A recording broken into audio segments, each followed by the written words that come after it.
अस्सलाम वालेकुम, आदाब, वेलकम टू माई वीलॉग। अपनी 1 घंटा तक जारी रहने वाली तकरीर में चाइना के प्रेसिडेंट शी का कहना था कि उनकी सरबराही में उनकी हुकूमत ने गुर्बत के ख़िलाफ़ जंग जीत ली है और 100 मिलियन अफराद को बदहाली से निकाल लिया है। चाइना की इस कामयाबी को चाइना की 1000 साला अजीम छलांग यानी कि जाइंट लीप करार दिया जा रहा है। चाइनीज़ प्रेसिडेंट ने अपनी इस कामयाबी को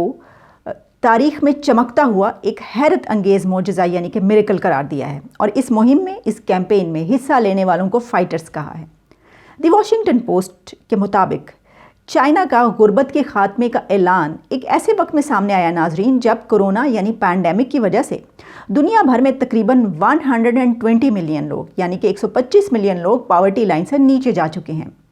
वर्ल्ड बैंक ने इस बात पर खासी रोशनी डाली है कि जब दुनिया कोरोना की आफत में धंसी हुई थी तो चाइना गुर्बत के ख़िलाफ़ जंग जीत रहा था और अपनी फतह का ऐलान कर रहा था। ये कैसे मुमकिन हुआ? चाइना की हुकूमत ने इन 8 सालों में गुर्बत के ख़ात्मे पर 1.6 ट्रिलियन युआन यानी $248 बिलियन खर्च किया है।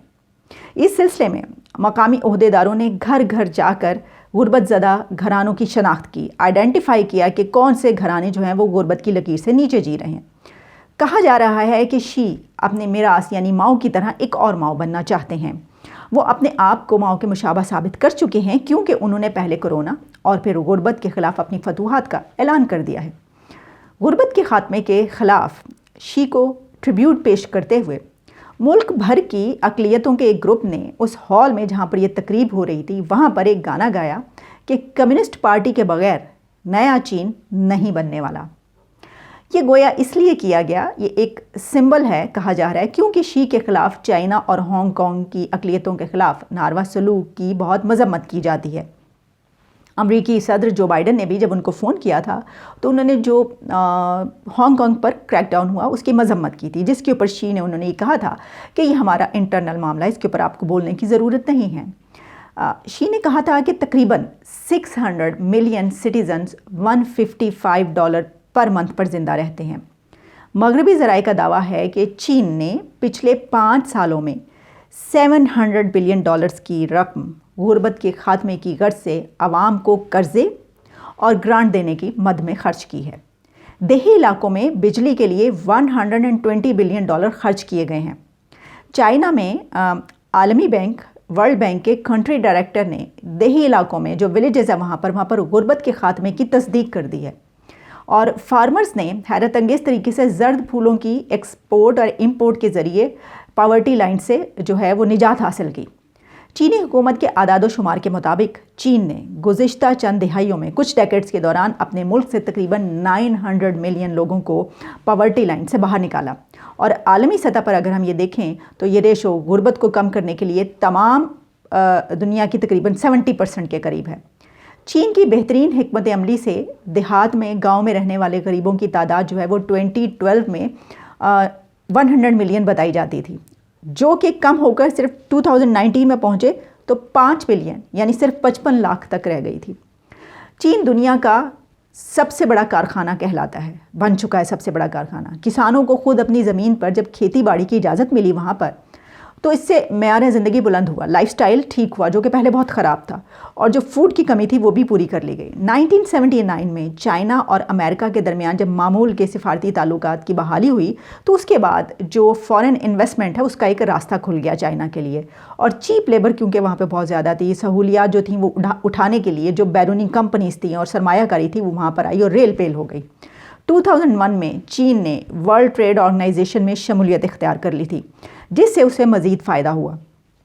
दूसरे कंट्रीज़ के साथ जो ट्रेड रिलेशंस हैं उसमें जब चाइना को आसानियाँ पैदा हुई, रास्ते खुले, तो बहुत सी रुकावटें उसकी दूर हो गई। चाइनीज़ प्रोडक्ट्स जो हैं वो पूरी दुनिया में फैल गई, जो कि आप कहीं पर भी जाएँ तो सबसे आगे और सबसे जो चीप है वो चाइनीज़ आपको प्रोडक्ट मिलती है। इंतहाई अहम इस्लाहात को चाइना में मुतारिफ़ करवाया गया, जिससे तिजारती रास्ते हमवार हुए और सरमायाकारी आई। तन्हाई से निकलकर दुनिया की बड़ी इक़्तिसादी ताकतों की सफ़ में खड़ा होने में चाइना को कहा जाता है कि कोई 60 से 70 बरस लगे हैं।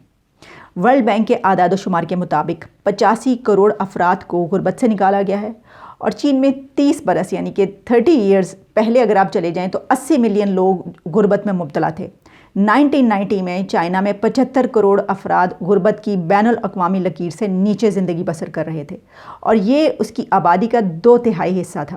جبکہ 2012 تک پہنچتے پہنچتے یہ تعداد 9 کروڑ تک آ گئی تھی، اور 2016 یعنی 2016 تک یہ تعداد صرف 72 لاکھ رہ گئی تھی۔ اس کے ساتھ ساتھ شرح خواندگی میں بھی بہتری آئی ہے۔ اسٹینڈرڈ چارٹرڈ کے مطابق 2030 تک چائنا کی 27% ورک فورس یونیورسٹی کی تعلیم سے آراستہ ہوگی، اور آج کل یہ شرح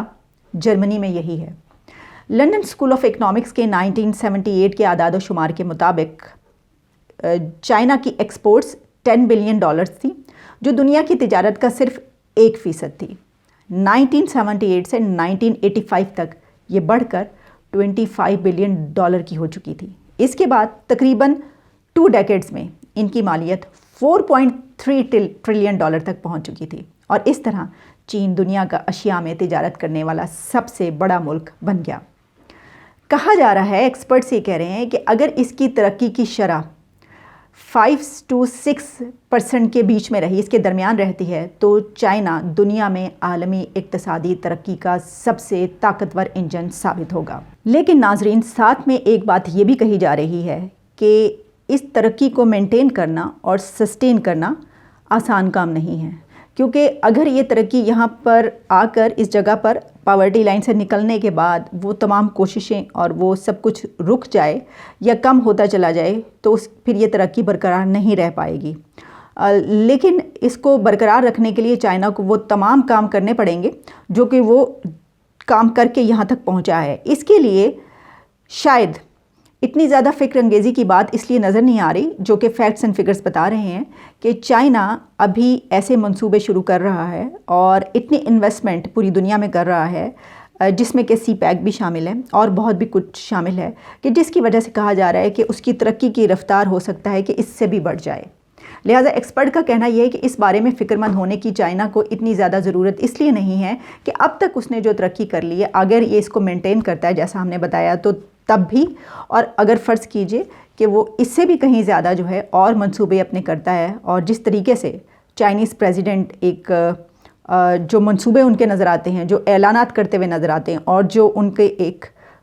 ویژن ہے، اس میں یہ لگ رہا ہے کہ شاید وہ دنیا کی ایک سپر پاور بن کر سامنے آنا چاہتے ہیں۔ تو ظاہر ہے کہ اس کے لیے ان کے بہت سے ایسے پروجیکٹس پائپ لائن میں ہیں جس کی بنا پر ہو سکتا ہے کہ ان کی یہ ترقی کی رفتار مزید آگے تک چلی جائے اور بڑھتی چلی جائے۔ بہرحال ایسے بہت سے ممالک ہیں جو چائنا کا یہ رول ماڈل اپنانا چاہ رہے ہیں، اور وہ تمام طریقے دیکھ رہے ہیں کہ جس کے تھرو چائنا ترقی کرتے ہوئے اس جگہ پر پہنچا ہے۔ بہرحال اپنے آج کے ویلاگ میں اتنا ہی، نیکسٹ ٹائم کسی اور موضوع پر گفتگو کریں گے۔ Thank you.